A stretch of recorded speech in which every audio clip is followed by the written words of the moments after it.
নমস্কাৰ এই মুহূৰ্তত আপোনালোকে চাই আছে তাজিবুৰ টেকনলজি ইউটিউব চেনেল আজি পুৱা ৰাজ্যৰ লগতে আন্তঃৰাষ্ট্ৰীয় বহুকেইটা গুৰুত্বপূৰ্ণ খবৰ আপোনালোকৰ বাবে লৈ আহিছো এই খবৰকেইটা আপোনালোকৰ বাবে বহুতে গুৰুত্বপূৰ্ণ গতিকে ভিডিঅ'টো প্ৰথমৰ পৰা শেষলৈকে চাই থাকক আৰু যদি চেনেলটো নতুনকৈ আছে চেনেলটো সাবস্ক্ৰাইব কৰি কাষত থকা বেল আইকন প্ৰেছ কৰি দিব আৰু ভিডিঅ'টো এতিয়ালৈকে যদি লাইক কৰা নাই লাইক কৰি আমাক উৎসাহিত কৰে যি পুৱাৰ প্ৰথমটো গুৰুত্বপূৰ্ণ খবৰ হৈছে অক্টোবৰত খুলিব পাৰে চিনেমা হল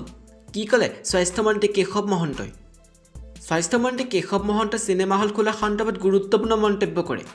চিনেমা হল পুনৰ মুকলিৰ ক্ষেত্ৰত অক্টোবৰ মাহত চৰকাৰে সিদ্ধান্ত গ্ৰহণ কৰিব বুলি জানিবলৈ দিয়ে স্বাস্থ্যমন্ত্ৰীগৰাকীয়ে কয় যে চলিত মাহৰ কোভিড পৰিস্থিতি লক্ষ্য কৰি চিনেমাগৃহ পুনৰ খুলি দিয়াৰ সন্দৰ্ভত চৰকাৰে সিদ্ধান্ত গ্ৰহণ কৰিব কিন্তু অক্টোবৰত চিনেমা হল খুলি দিলেও সকলোৱে মানি চলিব লাগিব কোভিডৰ বিধি ইয়াৰ বাবে চৰকাৰে জাৰি কৰিব নতুন এছঅপি উল্লেখ্য যে ৰাজ্যৰ সকলো ৰাজহুৱা অনুষ্ঠান খুলি দিয়াৰ পাছত চিনেমাগৃহসমূহ বন্ধ কৰি ৰখাৰ কোনো যুক্তি নাই বুলি দেওবাৰে মন্তব্য কৰিলে কেশৱ মহন্তই কৰিছিল চিনেমা মহলৰ মালিক তথা কৰ্মচাৰীসকলে ৩১ আগষ্ট ২০১৯ত প্ৰকাশিত ৰাষ্ট্ৰীয় নাগৰিকপঞ্জী হৈছে চূড়ান্ত এনআৰচি অসমৰ ফৰেইনাৰ্ছ ট্ৰিব্যুনেলৰ সিদ্ধান্ত অসমৰ বিদেশী ন্যায়াধিকৰণ ফৰেইনাৰ্ছ ট্ৰিব্যুনেল সোমবাৰে এনআৰচিৰ সন্দৰ্ভত এক গুৰুত্বপূৰ্ণ ৰায়দান প্ৰদান কৰে ন্যায়াধিকৰণে কৈছে যে ৩১ আগষ্ট ২০২১ত প্ৰকাশিত ৰাষ্ট্ৰীয় নাগৰিকপঞ্জী হৈছে চূড়ান্ত এনআৰচি এফটিএ হয়তো আগষ্ট ২০১৯ত প্ৰকাশিত অসমৰ এনআৰচি চূড়ান্ত বুলি বিবেচনা কৰিছে কিন্তু ৰাষ্ট্ৰীয় জনসংখ্যা মহাপঞ্জীয়কে এতিয়ালৈকে ইয়াক জাননী দিয়া নাই অসমৰ কৰিমগঞ্জ জিলাৰ ন্যায়াধিকৰণে এজন ব্যক্তিক ভাৰতীয় নাগৰিক বুলি ঘোষণা কৰি কয় যে ৰাষ্ট্ৰীয় পৰিচয় পত্ৰ এতিয়াও জাৰি কৰা হোৱা নাই কিন্তু ২০১৯ত অসমত প্ৰকাশিত এনআৰচি চূড়ান্ত হোৱাত কোনো সন্দেহ নাই ফৰেইনাৰ্ছ ট্ৰিব্যুনেলৰ ২ সদস্য শিহিৰদেই এই ৰায় ঘোষণা কৰে কৰিমগঞ্জ জিলাৰ পাথাৰকান্দি আৰক্ষী থানা অঞ্চলৰ জাৰিমলা গাঁৱৰ বিক্ৰম সিঙৰ বিৰুদ্ধে পঞ্জীয়ন কৰা সন্দেহযুক্ত ভোটাৰ গোচৰটো সমাধান কৰোঁতে এনআৰচি চূড়ান্ত বুলি গণ্য কৰা হৈছে অসমৰ অন্তিমখন এনআৰচি পৰিপূৰক তালিকা আৰু খচৰা তালিকাই ৩১ আগষ্ট ২০১৯ তাৰিখে প্ৰকাশ কৰা হৈছিল এনআৰচি অসমৰ অফিচিয়েল ৱেবছাইটত উপলব্ধ আৰক্ষী থানাত আজিও সুৰক্ষিত নহয় মহিলা অসহায় বিধৱা মহিলাক আৰক্ষীৰ ধমক ফুটপাথত দোকান দিলে নিৰ্যাতন সহ্য কৰিবই লাগিব মৰাণ থানাৰ আৰক্ষী বিষয়াৰ বিৰুদ্ধে গুৰুতৰ অভিযোগ ন্যায় বিচাৰি যাওঁতে আৰক্ষী বিষয়াৰ ওপৰত উঠিল নিৰ্যাতনৰ অভিযোগ ফুটপাথত এগৰাকী মহিলাক অশালীন ব্যৱহাৰ কৰিছিল যুৱকৰ দলে ন্যায় প্ৰদানৰ বিপৰীতে অশালীন ব্যৱহাৰ অভিযোগ এগৰাকী দাস উপাধিৰ বিষয়াৰ বিৰুদ্ধে যুৱক যুৱতীক আত্মসংস্থাপনৰ পৰিকল্পনা চৰকাৰৰ প্ৰতিটো বিধানসভা সমষ্টিৰ ৫০গৰাকীলৈ প্ৰচেষ্টা ৰাজ্যখনৰ পথ দুৰ্ঘটনা হ্ৰাস কৰাৰ লগতে যুৱক যুৱতীসকলক আত্মসংস্থাপন প্ৰদানৰ অৰ্থে প্ৰতি বিধানসভা সমষ্টিৰ ৫০জনকৈ যুৱক যুৱতীক গাড়ী চলোৱাৰ প্ৰশিক্ষণ প্ৰদানৰ বাবে মুখ্যমন্ত্ৰীয়ে যি পৰিকল্পনা গ্ৰহণ কৰিছে তাক কাৰ্যকৰী কৰাৰ বাবে প্ৰস্তুতি চলোৱা হৈছে কামৰূপ মহানগৰ জিলাখনৰ বাছনি আৰু পৰীক্ষণ কমিটি গঠনৰ পিছত সোমবাৰে কমিটিৰ প্ৰথমখন বৈঠক অনুষ্ঠিত হয়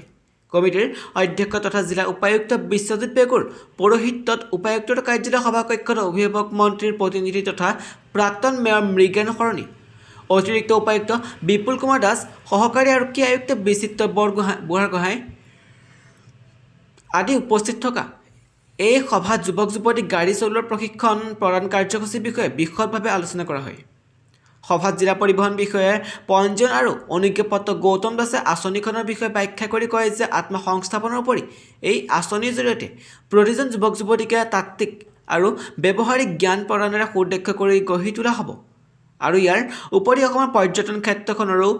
সমস্যা জ্ঞান প্ৰদান কৰা হ'ব যি পৰ্যটকসকলৰ বাবে বিশেষভাৱে সহায়ক হ'ব আনহাতে সভাত ভাষণ দি অতিৰিক্ত উপায়ুক্ত বিপুল কুমাৰ দাসে জিলাখনৰ ৫টা ৰাজহ চক্ৰৰ যুৱক যুৱতীসকলে চৰকাৰ এই আঁচনিৰ বিষয়ে যাতে জ্ঞাত হয় তাৰ বাবে চক্ৰ বিষয়াসকলক নিজ নিজ ৰাজহ চক্ৰত উপযুক্ত প্ৰচাৰ চলাবলৈ অনুৰোধ কৰে উল্লেখযোগ্য যে এই আঁচনিৰ জৰিয়তে প্ৰতিটো বিধানসভা সমষ্টিৰ পৰা ৫০জনকৈ যুৱক যুৱতীক ৪৫দিনীয়া গাড়ী চলোৱাৰ প্ৰশিক্ষণ প্ৰদান কৰা হ'ব অষ্টম শ্ৰেণীৰ উত্তীৰ্ণ ১৮ বছৰৰ পৰা ৩৫ বছৰৰ ভিতৰত যুৱক যুৱতীসকলে নিজ বিধানসভা সমষ্টি উল্লেখ কৰি এই আবেদন কৰিব লাগিব প্ৰশিক্ষণৰ অন্তত উপযুক্ত প্ৰশিক্ষিতাকে ৩,৩৭৫ টকা এককালীন জলপানী প্ৰদান কৰাৰ উপৰি পৰ্যটনকে যদি বিভিন্ন ক্ষেত্ৰত নিয়োজিত হ'ব পৰাকৈ প্ৰমাণপত্ৰ প্ৰদান কৰা হ'ব গুৰুত্বপূৰ্ণ খবৰ ৰাজ্যজুৰি ২৪ঘৰ কৰ্মচাৰী সন্থাৰ প্ৰতিবাদ ছবিগৃহ খোলাৰ অনুমতি প্ৰদান কৰিবলৈ চৰকাৰক দাবী ৰাজ্যজুৰি ছবিগৃহ কৰ্মচাৰী সন্থাৰ প্ৰতিবাদী কাৰ্যসূচী নতুন SOP অনুসৰি সকলো শিথিল কৰাৰ বিপৰীতে বৰ্তমানে চৰকাৰে বন্ধ কৰি ৰাখিছে অসমৰ ছবিগৃহসমূহ বন্ধ কৰি থকাৰ প্ৰতিবাদত দেওবাৰে সমগ্ৰ ৰাজ্যজুৰি ছবিগৃহ কৰ্মচাৰীৰ প্ৰতিবাদ গুৱাহাটীৰ অনুৰাধা ছবিগৃহ চৌহদত কৰ্মচাৰীৰ প্ৰতিবাদ ঠিক একেদৰে তেজপুৰত আনোৱাৰ ছবিগৃহ যোৰহাটত স্মৃতি গোপাল ছবিগৃহ লখিমপুৰত বিশ্ব টকিজ ছবিগৃহ শিৱসাগৰত ভাস্কৰজ্যোতি ছবিগৃহ তিনিচুকীয়াত ৰংঘৰ ছবিগৃহ আৰু বঙাইগাঁওজুলি মেক্স ছবিগৃহ চৌহদতো প্ৰতিবাদ কাৰ্যসূচী ৰূপায়ণ কৰা হৈছে চৰকাৰে নতুন SOP জাৰি কৰি ছবিগৃহসমূহ বন্ধ কৰাৰ কাৰণে অখিল গগৈ এজন ভণ্ড নেতা আন্দোলনৰ নামত ধন ঘটা ব্যক্তি অখিল গগৈ গুৰুতৰ অভিযোগ কৃষক মুক্তিৰ দুই প্ৰাক্তন নেতাৰ অনুপম বৰুৱা আৰু ধৰ্মেন্দ্ৰ বৰাই সংবাদমেলত তেওঁলোকে অভিযোগ উত্থাপন কৰে যে অখিল গগৈ থাওৰা সমষ্টিৰ ৰাইজৰ পৰা ভূমিপট্টা দিয়াৰ নামত সংগ্ৰহ কৰিছিল 10 লাখ টকাকৈ ONGC নাজিৰাত আন্দোলন কৰি দাবী কৰিছিল 1000 কোটি কিন্তু পিছত অখিল গগৈ আৰু তেওঁৰ সতীৰ্থসকলক গোপন বুজাবুজিত ONGCৰ পৰা 200 কোটি টকা দিয়াৰ কথা আছিল অখিল গগৈৰ বিৰুদ্ধে অভিযোগ উত্থাপন কৰি বৰুৱাই কয় অখিল গগৈ একনায়কত্ববাদী ফেচিষ্ট তেওঁ কাৰো কথা নুশুনে তেওঁ যি সিদ্ধান্ত লয় সেয়া হ'ব লাগে আমি অখিলৰ অন্ধ ভক্ত নহয় যে তেওঁ যি ক'ব সেয়াই মানি ল'ম এই অভিযোগৰ উপযুক্ত তথ্য প্ৰমাণ মজুত আছে বুলি উল্লেখ কৰি অনুপম বৰুৱাই কয় যে আমি প্ৰতিবাদ কৰিবলৈ যাওঁতে বাধা দিয়াসকল এতিয়া ৰাইজৰ দলৰ হিয়া মুঠু আনহাতে ধৰ্মেন্দ্ৰ বৰাই কয় ৰাইজৰ দল গঠিত হৈছে 2 নম্বৰী নেতাৰে দলটোৰ সকলো নেতা 2 নম্বৰী ইফালে দুই প্ৰাক্তন নেতাৰ এই অভিযোগ খণ্ডন কৰিছে বৰ্তমানৰ সদস্যই ধৰ্মেন্দ্ৰ বৰা আৰু অনুপম বৰুৱা 2015 চনতে কৃষক মুক্তি সংগ্ৰাম কমিটিৰ পৰা বহিষ্কাৰ কৰা হৈছিল বুলি মন্তব্য কৰে বৰ্তমানৰ সদস্যই ৰাজ্যৰ শেহতীয়া হাফ পেণ্ট বিতৰ্কৰ সন্দৰ্ভত কি ক'লে শিক্ষামন্ত্ৰীয়ে ৰাজ্যত বিগত কেইদিন ধৰি চলি থকা হাফ পেণ্ট বিতৰ্কৰ সম্পৰ্কত এইবাৰ মন্তব্য প্ৰকাশ কৰিছে ৰাজ্যৰ শিক্ষামন্ত্ৰী ৰণোজ পেগুৱে সাংবাদিকে অসম কৃষি বিশ্ববিদ্যালয়ৰ অধীনৰ পৰীক্ষাত এগৰাকী ছোৱালীয়ে হাফ পেণ্ট পিন্ধি পৰীক্ষা দিবলৈ যোৱাৰ পাছত সৃষ্টি হোৱা বিতৰ্ক সম্বন্ধে শিক্ষামন্ত্ৰীক প্ৰশ্ন কৰাত শিক্ষামন্ত্ৰী ৰণোজ পেগুৱে ঘটনা সন্দৰ্ভত তদন্ত প্ৰতিবেদন হোৱাত প্ৰকাশ হোৱালৈ অপেক্ষা কৰিব লাগে বুলি কয় ইতিমধ্যে শিক্ষামন্ত্ৰীগৰাকীয়ে অসম কৃষি বিশ্ববিদ্যালয়ৰ উপাচাৰ্যৰ সৈতে ঘটনা সন্দৰ্ভত আলোচনা কৰিছে আৰু অসম কৃষি বিশ্ববিদ্যালয়ৰ তৰফৰ পৰা সোমবাৰে এখন প্ৰতিবেদন প্ৰকাশ কৰা হ'ব বুলি জানিবলৈ দিয়ে উক্ত প্ৰতিবেদন প্ৰকাশৰ পাছতহে পৰৱৰ্তী সিদ্ধান্ত গ্ৰহণ কৰা হ'ব আৰু তেতিয়ালৈকে অপেক্ষা কৰিব লাগিব বুলি পেগুৱে লগতে কয় সেই পৰীক্ষাটো অনুষ্ঠিত হৈছিল অসম কৃষি বিশ্ববিদ্যালয়ৰ অধীনত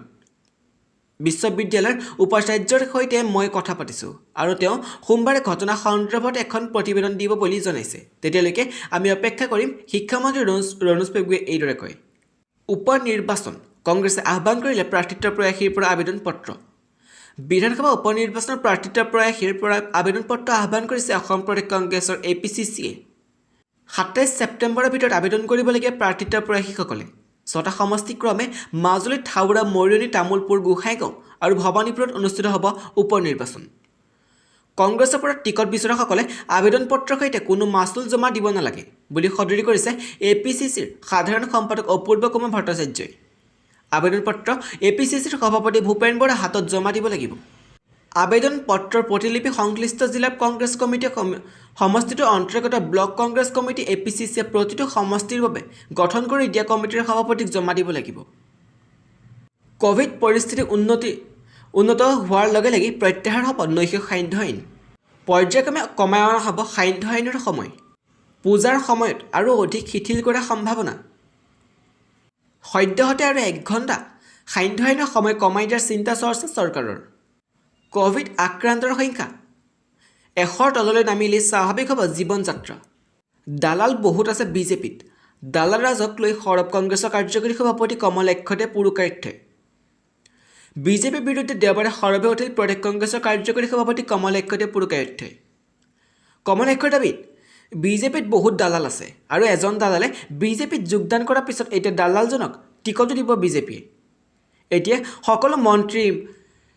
মুখ্যমন্ত্ৰী স্বাস্থ্যমন্ত্ৰী মুখ্যমন্ত্ৰী শিক্ষামন্ত্ৰী মুখ্যমন্ত্ৰী এই দাবী প্ৰদেশ কংগ্ৰেছৰ কাৰ্যকৰী সভাপতি কমলাক্ষদে পুৰুকাৰ্থৰ দেওবাৰে মুখ্যমন্ত্ৰী ডক্টৰ হিমন্ত বিশ্ব শৰ্মাৰ বিৰুদ্ধে সৰবে দেখা গ'ল প্ৰদেশ কংগ্ৰেছৰ কাৰ্যকৰী সভাপতি কমলাক্ষদে পুৰুকাৰ্থক ইয়াৰ পিছতে কমলাক্ষই আৰম্ভ কৰি দালাল ৰাজৰ আখ্যান কমলাক্ষই ক'লে বিজেপিত বহুত দালাল আছে দালাল ৰাজৰ কথা কৈ এইবাৰ প্ৰদেশ কংগ্ৰেছৰ কাৰ্যকৰী সভাপতি কমলাক্ষদে পুৰুকাৰ্থই AUDF ত্যাগ কৰি বিজেপিত যোগ দিয়া বিধায়কজনৰ নাম উল্লেখ নকৰাকৈ ক'লে বিজেপিত দালাল বহুত। এজন দালালে বিজেপিত যোগ দিলে বিজেপিত যোগ দিয়া দালালক টিকটো দিব বিজেপিয়ে। দালাল বিধায়কজনক মহাজনে কিয় টিকট দিছিল? সাংবাদিকে কমলাক্ষক প্ৰশ্ন কৰিলে। উত্তৰ কমলাক্ষ, অকপত স্বীকাৰোক্তি দালালক টিকট দিয়াটো আমাৰ ভুল আছিল। ইপিনে AUDFে বিজেপিক সহায় কৰি আছে আৰু মুখ্যমন্ত্ৰীয়ে আজমলক আগৰ ব্যৱসায় কৰাত সহায় কৰা বুলি দাবী কৰে কমলাক্ষতে পুৰুষায়ুধই।